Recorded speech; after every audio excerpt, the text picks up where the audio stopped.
Live from the Multimodal Media Lab in downtown Vancouver. It's the world premiere of the BC Plus AI Film Club. Luke stormed me at the end of a BC AI event while I was sitting at this, similar console over here running the tech show, and we have been locked at the hip ever since. It's such a delight to curate this space with you and Chris and Mayumi and all the other volunteers on board. And Luke comes from decades of animation director experience on some of the biggest properties that you can think of, both toys and just visual properties. And you have really embraced this new frontier head on with your own stamp. So before we get to showing Tiny Ghosts Reel, tell us about yourself a bit more. Actually, why don't we just show the reel, because I'm going to talk a bit about myself in the talk. So okay. Let's just run it and we'll go from there. All right. Tiny Ghost Studios. Tiny Ghost.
Get a load of all that craft. Yeah. So I don't know, how many people here are in animation? Cool. Not a lot of you. Actually, I'm surprised. Anyways, actually, maybe not that surprised. A lot of animators hate AI right now. Which I get. I've come in through animation. I haven't done a talk like this for a while, so I'm kind of like looking at my slides, but I don't know how much I'll do that. But so that is about a year's worth of work if I did it by myself, and I did it in like 2 to 3 weeks, and that's like I'll design characters and so I use a hybrid approach. Right now, some of the things, the quality could be better if you did it with the traditional 3D pipeline. But there's also some of the things, like if I was doing it, I came up through animation. I was an animator for a long time myself as well. I can't, some of the micro expressions there, some of the little nuances in the acting, I wouldn't have been able to do myself. So some things are actually better than I would have been able to do hand animating. Basically, just a little bit about me. I've been doing animation for about 30 years. I started when I was 17, and I got my first directing job at 21, and I've been doing film, TV, games, and even had the privilege of actually doing my own IP, creating, writing, directing. And so I've been around a lot. And, one of the things that as these tools were getting better, starting to think about, all the skills I've developed over the years, the networking, with clients, with other people, is that now becoming obsolete, and I think there's a lot of people out there that are afraid of that, like, more beyond the other concerns that, people talk a lot about stealing and IP concerns and stuff. But I think there's a real visceral fear about being replaced. And so that's a little bit what I want to talk about tonight. And so just a little bit more about myself at age 12. Basically, I want to talk about the dream of like, why do we do film? Why did I get into animation? I'm coming obviously from more animation perspective, but I think this probably resonates with a lot of people that are in film and got into film in the first place. For me, it was age 12, sitting in the theater watching Jurassic Park for the first time, and seeing these dinosaurs. I was always drawing dinosaurs, monsters, all that kind of stuff. And when I sat there and when I saw those, it was the Velociraptors for me. Really, like the T-Rex was cool, but the Velociraptors, I was just like, oh my God. And I just like had this like giddy, excited feeling like throughout that movie. And I was just like, this is what I want to do. I want to bring monsters to life. Like that is all I want to do. And that kind of like continued on. I started teaching myself at 15. I spent all my summer money on buying 3D Studio Max, the original version, to learn how to do it. And, eventually, got my first job at 17 and went to school, dropped out of school because I got a job right halfway through school. And just like really passionate about it. But that passion all came down to this idea of like, I want to make my imagination, which is really crazy and weird, come to life. I want to show other people what's in this little thing here. And that was the real passion. And then, so I go, did the school, dropped out, started doing work, was so excited. And then I was doing, cheap plastic gags with cheap plastic story to sell cheap plastic toys. That's like, most of my career, and even in directing, I've done a lot of stuff for toys. And so, yeah, big names like, I've done a lot of Barbie, done way too much Barbie, but it's not why I went to school, right? It's not the art and the imagination that I wanted to show other people. And I think most of the jobs, being a director, you have more creative control, but like most of the jobs that I've done in animation, you're a bit of a cog in a machine. You're not really, it takes a lot of skill, yes, but you're not being creative the way you think you're going to be when you're in art school. And so this is one of the things that, that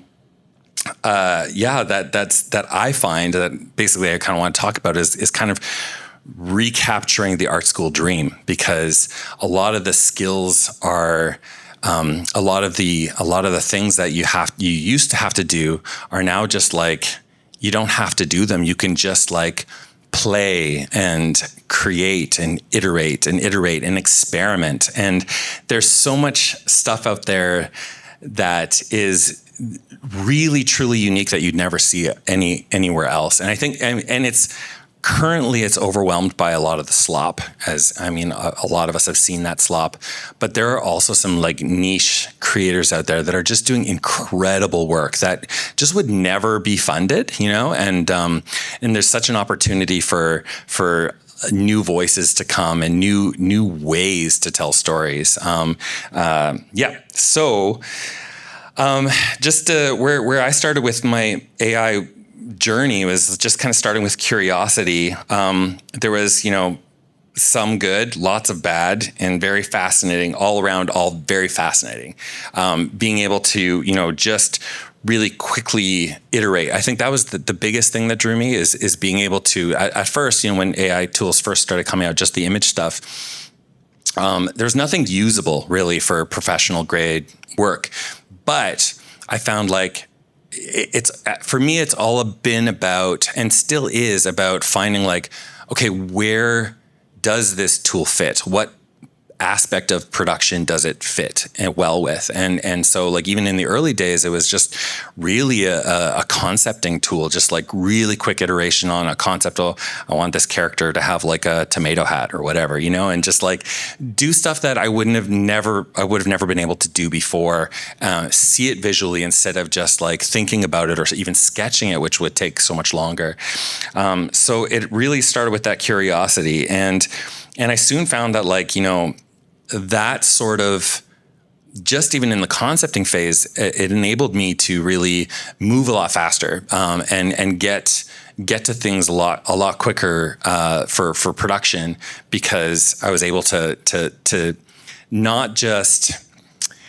I think one of the things that you have to do almost when you're on production timeline is just do what you've always done because you know it works, and so there's not a lot of novelty able to produce. That's why so many things look the same. That's why so many things, 3D animations, look like Pixar and Disney, because you know there isn't that time on these budgets to really create and play. And when you do play and create, sometimes you get things like Delgo. I don't know if you guys remember Delgo. I'm sorry if anybody here worked on it, but it's just really awful. Anyways. So I found one of the things that I found through this is again just kind of recapturing that magic of what I wanted to do in art school. You know, what I wanted to do when I was 12, sitting there and imagining that, you know, because it doesn't take millions of dollars anymore. It doesn't take weeks and months worth of work. You can like rip something out in a weekend. And so it is that it really brings back a lot of the play versus the grind. Like I was always kind of thinking about, you know, the creative. There's like the 20% creative and there's the 80% grind. And I think that with AI now, it's flipped it on its head. There's the 80% creative and the 20% grind. There's always going to be the grind, I think, like in fixing things and stuff like that, because nothing's perfect right out of the gate. Lots of iterations, lots of a lot of what I did in there was a lot of cleanup in After Effects as well, color correction, even just painting out errors to make it look studio quality. I just want to call attention to this beautiful slide that you have made. And maybe this is a natural leapfrog at this point. Sure. Oh yeah, this is supposed to be behind here while I'm talking. I like D&D. I don't know if you guys could tell from the trailer. Me and Mayumi, who's the CEO of Tiny Ghost Studios. I'm the Chief Amazement Officer, by the way. We run it out of our little home office. I think one of the words I put down is unslopification. I think there is so much of that slopification out there already, and I think. As the professionals in the room, especially, there's a lot of opportunity to use your eye, your taste, your experience to direct the outputs to be like really incredible. At this point, we're at a point now where studio quality AI animation is possible. You won't be able to tell. Like, and you know, there's some things in what I did recently. I mean, Kevin's you can't tell.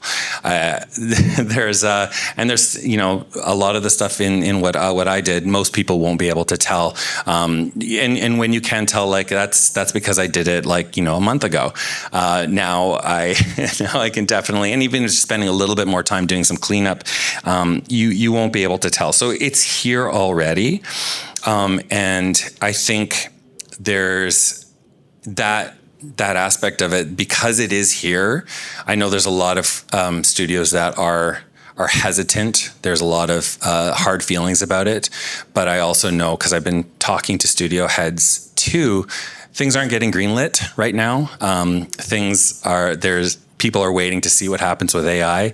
The things that are getting greenlit are kind of like in hush whispers about, you know, like, well, we should start doing this here. And there's some really big names and big studios that are quietly moving into AI right now. We're looking at actually like, it's the costs and the timelines are at least 50% less, and down to 70% less. And so, but I think like, what it is, what we're experiencing here as our studio is, it's all about a hybrid approach, really. It's not like a lot of people are like thinking about, oh, it's AI, you're just prompting and that's it. And I mean, Kevin showed you too. It's not. There's a lot to it. There's a lot of work that goes in, and I think a lot of the people that have the previous skill set and stuff like that, there's a lot of opportunity there. And a lot of opportunity even with us. One of the reasons I wanted to even get up and speak here is because we're going to need to hire people soon, because we're getting a lot of interest. This month alone it's crazy. So little background: we're running a game studio for the past 2 years, and we've been trying to get it funded, doing the VC route, all that stuff, and just. It hasn't worked. And, as soon as we did the AI film festival and had our thing there, Kevin invited us to be a part of that. We've just been like, people have been coming at us like crazy, just, asking us to do work or starting conversations around work. And now we're talking to some really big household names. I can't say yet, but about doing hybrid AI shows and running them. And it's just like right now, it's just me in Miami, and we're So that all happened this week. Actually, there's also just had a call today with another studio that is asking to pay us to make our own IP, that we get to keep the IP as well. So it's really, really crazy times. But there's a lot of opportunity, and I think, and it's not just. I'm not even just coming from. It's like I don't honestly really care about the money. I mean, obviously, I need enough money to live, but I am so excited that I get to do art again, and just be really playful with it. And I think there's a huge opportunity here to just recapture that fire of experimentation, playfulness, and creativity. And so, I think that's mostly what I wanted to say. I just kind of skipped over a lot of this stuff, but I think, I guess basically to kind of sign it off, I think this is one of the reasons, we want to do this community too here is to, I think Vancouver has an incredible animation, VFX, film community already. And I've worked in Toronto. I've worked with LA people. Sorry if any of those people are here, but I love Vancouver's ecosystem. There's a lot less ego, generally speaking. It's a lot more collaboration, and I really feel like this. We have an opportunity here to, just build a community in which we can share and collaborate. There's a lot of opportunity, even just because things are changing so quickly and so dramatically, and because this technology, unlike 3D, like I also lived through the transition from 2D to 3D animation, and that was still very cloistered, right? Because you had this really big, you have to have these really crazy computers to do 3D and stuff like that. But that was super disruptive. And this is way more disruptive because anybody can do it, right? And so I think there's a real opportunity for us to come together and really, share with each other tips and tricks. And there's so many tools out there. Like some of us will be better at other tools. And sorry, am I going too long? No, you're bringing it home, buddy. Go for it. Yeah. And so I'm excited about the potential for us to, collaborate. And what I want to say too is like collaborate. What I'm seeing is collaborations that are less top down and more horizontal, because there isn't really studios that are able to kind of. Studios move slowly, and so it's people that are able to move quickly individually who can kind of capture a niche of production that when we share that together in community, there's a lot more of an egalitarian sort of, profit sharing and stuff. Like we've been talking about this, even just me and Mayumi, just like, how do we want to do this? How do we build a studio that we really want to work at? And again, it's not really about the money, which you got to have the money, but it's really about getting that art. It's about working with people and, so I'm excited for that potential. I think there's so much of it here, and would love to chat with anybody who wants to chat with me about that kind of stuff. You're a beautiful human, Luke. In an increasingly robotic time, we need voices like yours and all of yours to carry this further. Like, you've really hit the nail on the head. There is so much more opportunity than ever right now. Your inbox is getting flooded. My inbox is getting flooded. Those of us who are on the front lines, we're really seeing some incredible opportunities here. And we want to work with good people. And that's a big part of this industry, of why we're gathering too, is getting everybody who's curious about it, level up, have these amazing surprise artists come out of nowhere and just had these chops and be like, cool, do you want to jam on this Mattel thing? This is awesome, and that's it. It's sharing that love. So Mayumi, you had a giant hand up here. I'm going to pass you the mic. I have a shameless plug, is what I have. Hi, everyone. Hi, I'm Mayumi. One of the things that Luke and I talk about a lot is we have been involved in this not quite implosion, but contraction of our industry, and how it's transitioning so fast that I don't think people realize how far it's already transitioned in a place where they're trying to hold on to what they have. So one of the things that we are doing is we're actively putting together some upskilling courses, some cohorts where people can, either if you've been existing in the animation scene, or if you want to get into it, just to give you an idea of like what the expectations are now versus what's coming out in the future. And this is through conversations that we're having with other studios and schools and things like that. So if you have any questions about that, please reach out to me. Luke's always bombarded with things, and I'm very approachable. So you can reach me on LinkedIn. Afterwards, I'm taking questions and happy to talk to you. Yeah, amazing. I also like to say, there's, I think, are there any students here too? Put your hand down, okay. Patrick. But I also wanted to just give a little thing, I was also laid off in this whole, transition that's happening. Me too. And and it's hard. And I'm not trying to. I don't want anybody to get the impression that I'm trying to belittle the struggles that people are going through currently, or that have been. We haven't made money for almost 2 years, and it's been tough. And now all of a sudden it's exploding. And there's an opportunity, but there's still going to be a lot of struggle, because a lot of jobs are going away. But I want to really encourage people here that there's a lot of opportunity as well. And it's really just started, as far as it's good that we've been playing around with it for a while, because people now think we're experts, which is hilarious to me. But it's also it's really exploding right now. We're going to need to hire people soon, and there are so many people looking for it, even though it's kind of quiet, because there's a lot. It's a really weird space where people hate on it so much. But the thing is, it's here, it's happening. You can hate on it all you want. You're just going to have to end up working at, I don't know, something else, not film, because that's, there's always going to be Pixar's, there's always going to be Illumination Entertainment. Those are, Leica Studios, those are all going to be hand animated for probably some long time.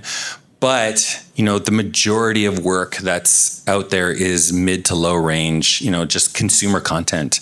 And that is the majority of that. I personally, what I'm seeing, I think about 80% of that is going to be done AI by the end of the year. As not they're going to be starting. Anything that's started is going to be AI by the end of the year, at least 80%.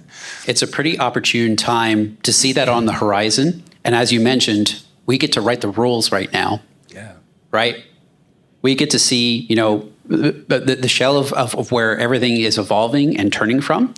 And it's so early, even though it's come very fast.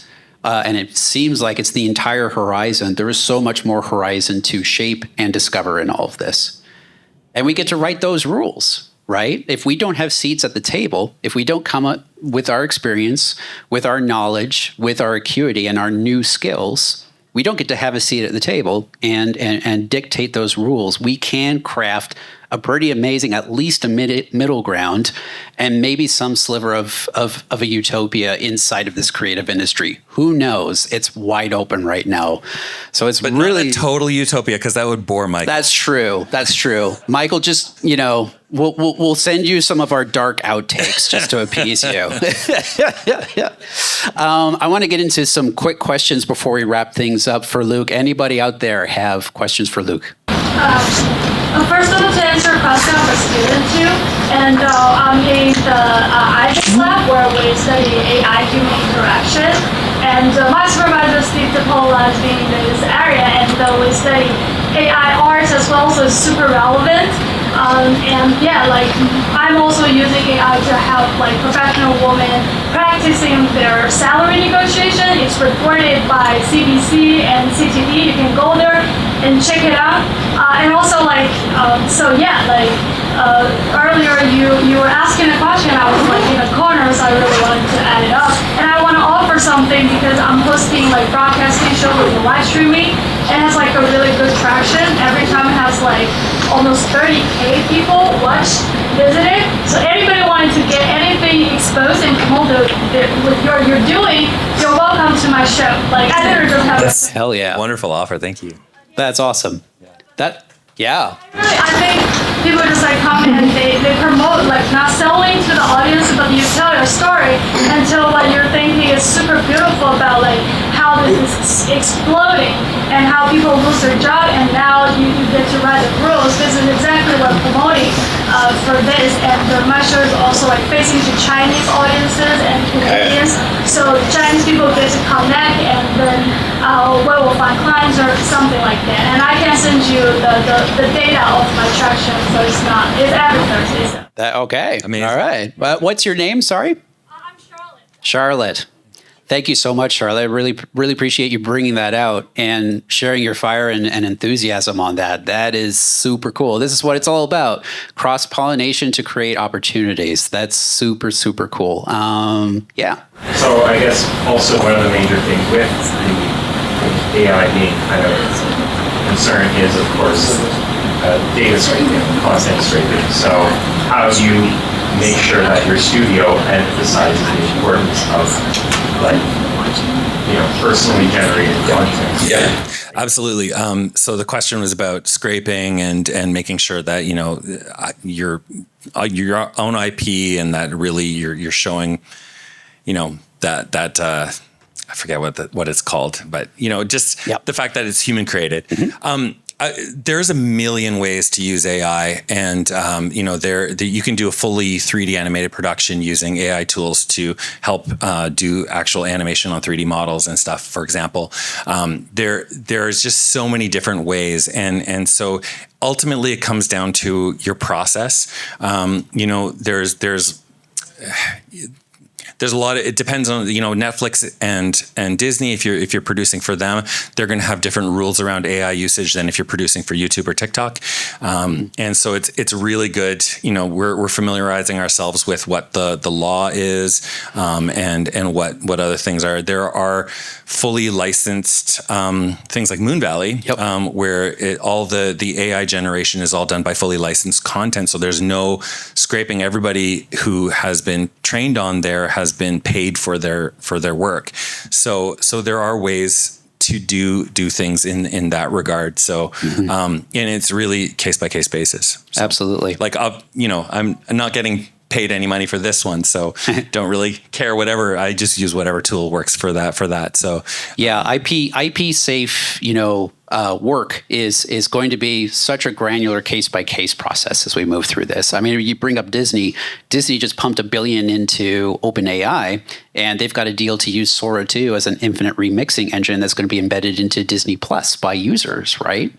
Which is pretty wild. Even just right? just to talk a little bit about the IP thing, I think the conversation is very unnuanced. I think this is a whole other conversation. Absolutely. Really, we don't have time for it tonight. But the conversation around IP is actually really nuanced because of how the training is done, but also the fact that a lot of people, I remember when Disney was taking Midjourney to court, people were like, yeah, I don't usually cheer for Disney, but yeah, go Disney, take them down because I hate AI. And it's like, that Disney's taking them to court so that they control the AI production process, right? And it's like the new hostile takeover is take someone to court. It's not about shutting it down. It's about control, right? And the thing is, like, before I go on a big tangent, I just want to say, Disney has been, sorry, is this being recorded? But companies like Disney, we'll say, have been very predatory and exploitative of artists. Right. And there's very few artists who actually own the IP that they create or work on. These are mostly owned by huge conglomerates that that have exploitative practices. So I think, like, when I hear artists getting all up in, there's certain artists, yes, that are absolutely getting taken advantage of by this AI thing, but most of us who work professionally aren't. And it's the big corporations who are jockeying for power so that they can exploit us even further. So I don't really feel like that line of conversation is honest in a lot of ways, and it must be more nuanced. And it's an evolving process too. Like, it's changing by the minute, just like the models. Like, the courts are still figuring it out as we speak. Yeah. Just on the flip side, though, so when it is AI generated, the copyright isn't by a human, and so it can prove in the courts that you can't own it. So how do you approach IP when that's the case? Yeah, so you actually, like I said, there's so many different ways to use AI, right? So, for example, we've been looking at some Indigenous show ideas and thinking about getting an actual Indigenous artist to create, 3D models, like sculptures, and take pictures and photos of those things, and then use a thing like Seedream or VO3 to animate them afterwards. So in that case, that is enough proof to actually own the IP, and so there's a lot of different ways around it. It just depends on how you use the tools, and again, there's millions of ways to use the tools. Absolutely. One more question before we wrap things up. Okay, well, is it a quick one you got too? It is. Come talk to me after. We appreciate your honesty. Thank you for taking one for the team. Let's go for it. So in the AI, I'm usually known for the AI stance and the everything. But looking at the work and when you presented your work and how you were working, this thought occurred to me that people, one is we don't really talk about the audience. We are assuming that all the work that we are doing will be accepted by audience as we are doing. So it's AI, whatever you do, it is a new visual language, which is constrained within the tool system, tools ecosystem. Your tool defines your output, right? So we should be very careful of the acceptance, widespread. When you say everybody will be doing 70% of the production would be AI and all that, how will it affect the audiences and their adaptation to what we are doing? We should know that. And I would still say recommend everybody to focus on your core skills. These are tools. I've seen tools coming from Flash game, would change the world. You're right. This and that. End of the day, all of these tools and all this pipeline becomes just a test job. It is the skills like Donna, Danny. It is the skill sets again and again that we will require. I mean, if today you work for 25 years. Yep. That's why you could say, oh, I knew what I wanted to do. Exactly. That's why I forced the tool to do what needs to be done. For new people and learning new skills and coming up artists, people who we want to hire, they don't have this 25 years of actual practice. So That's very true. hiring would become more expensive and your skill set will become more expensive shortly. So it's not all bad even if everything is done by AI. So just wanted to add a rare positive. Yeah. I guess You nailed it. I totally agree on most of what you said. I think when it comes down to the my prediction of 80%, I don't know. Like I who am I? But if I may, I think there's a room where we're going to see grass-fed organic content. Absolutely. We're seeing this in social media prognostication for this year. It's like coming back to in real life experiences, handcrafted pieces. I think there's going to be a wider swath of appreciation of craft emerging out of this, right? Yeah. I think that's true. I think the artistic stuff is going to stay hand done, I guess. But I think like the reality is the majority of content, and just to my experience with like budgets and like what kind of content even gets greenlit in the first, it's so dollar and cents, right? You work at Netflix, and so just the fact that I can now produce studio quality. People won't tell. Nobody's going to be able to tell. We're not going to advertise that it's this is done with AI. You're going to have to research it really, and so if I can offer production services for less than 50% of what they traditionally cost, that's a huge. It doesn't matter what ethics or like it's money, right? It really comes down to money, and that's unfortunate. I'm not like saying it's all money, because you guys know that's not who I am, and I'm excited about the art, but the reality is that money is such a huge driver for this. So it's huge, and even just talking to studio heads that have like. They're really worried about closing shop because nothing's getting greenlit. And we're having conversations with them about upskilling them to AI as well, because they just know that like we can't compete. And so it's a whole new frontier on many aspects. And we are so grateful for you and Mayumi and everyone that has, really trailed on the bleeding edge to go forward and share your knowledge and passion together. Thank you so much. Yeah. Any further questions, please hit Luke up.